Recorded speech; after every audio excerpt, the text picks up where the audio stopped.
Yo, what's going on, guys? Mush back at it with another video. Got a lot of stuff to talk about in this video. Valve is getting sued. There is an insane deal for the Steam Link on PC. And also, there was a big crypto crash earlier, so I want to talk about that as well. First, let's talk about Valve being sued. They're being forced to pay a $3 million fine for misleading customers. There's a post over on GameRevolution.com. I'll leave a link to that in the description box down below. But Valve was taken to task by the Australian Competition and Consumer Commission, ACCC for short, for failing to refund Australian customers, with Australian consumer law dictating that, quote, all consumer goods or services come with automatic consumer guarantees that are for acceptable quality and fit for the purpose for which they were sold. If they are not, customers have a right to a remedy, which may include refund, repair, or replacement in certain circumstances. These consumer rights cannot be excluded, restricted, or modified. Now, this is very applicable to Steam because we know how garbage some game releases are on Steam. Some games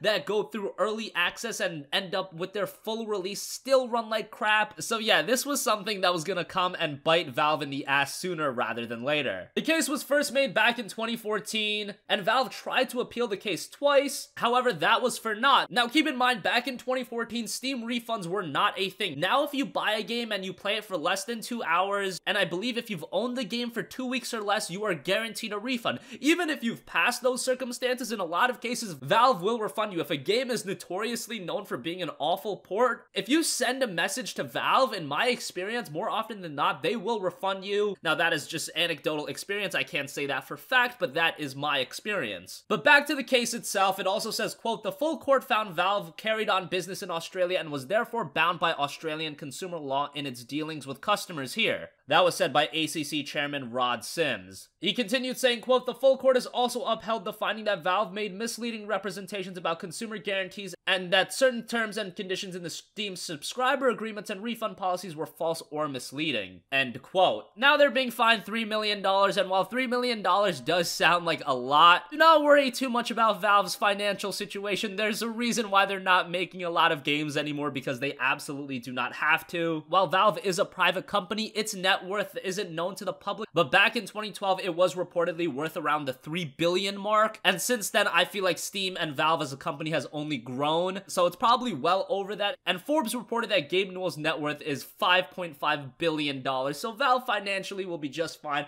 I just thought you guys would find that interesting. Also, there is an awesome deal available for the Steam Link. It is just $5 on the Steam store, but you do have to pay shipping on that, so it'll be a little bit more than that. But if you're in the States and you have a GameStop near you, they are also selling the Steam Link for $5. So you can go there, avoid the shipping charges, and pick up your Steam Link for $5. On GameStop's website, Steam Link has sold out. It's $5 on there too, but I checked the availability around me, and literally like every single store by me has it in stock, so I would assume that if you guys are in the States, probably find a GameStop pretty easily that has the Steam Link in stock, and $5 for it is really good. If you guys don't know what it is, it's essentially a streaming device where it streams your PC games to a television. It's a pretty good product for utility. There could be some latency issues depending on the range from the Steam Link to your Wi-Fi and things like that, but if you have a good internet connection, from what I've seen, it actually works really well. So $5 for that. If you want to pay shipping and handling, you can just get it through Steam. Otherwise, a GameStop near you, you can just get it for $5 flat. And finally, I also quickly want to cover cryptocurrency because there was a pretty major crash. Bitcoin right now is at $13,000. A little while back, it was less than $12,000, so it's kind of stabilizing. Ethereum is down 19%, Dash is down 12%, and Zcash is also down 24%. Now, I've actually read some articles where people think that this is doom and gloom for cryptocurrency and Bitcoin. I've seen this happen with cryptocurrency a lot, where it goes up and down, up and down, up and down, but overall it is up. So I think many people are rushing to conclusions. Like I said, it was lower than 12,000. Now it's back up to 13.2. This happens all the time. This happens with stocks too, but obviously with cryptocurrency, it's a lot more volatile, and if you do have a significant amount of money, you can lose that very quickly, whereas with stocks, it is a little bit more stabilized. But yeah, I wanted to give you guys an update on that as well. I know with many of you guys, you're really hoping that this cryptocurrency thing, the mining craze just ends so GPU prices can stabilize and normalize. Unfortunately, that hasn't happened yet, and it's been over 6 months. So hopefully sooner rather than later, for us PC gamers, we really just care about GPU prices. I don't think a lot of you guys are looking to invest into cryptocurrency, but it's very relevant to the PC market. So I'd like to keep you guys updated on that. But that is gonna wrap up this video, guys. Let me know your thoughts in the comment section down below. What do you think about Valve being sued by the ACCC? It's not a huge story, but I thought it was funny nonetheless. If you are in the market for a Steam Link, $5 is an awesome deal. And with GameStop having it in stock, like I said, a lot of ones by me have it in stock ready to go. So you can go there, pick it up for $5, get it right away, no shipping. And also let me know your thoughts on cryptocurrency crashing just a little bit. And as always, guys, thanks for watching. If you have a request for a future video, you can leave that in the comment section down below, and I will catch you guys in the next one. Peace out.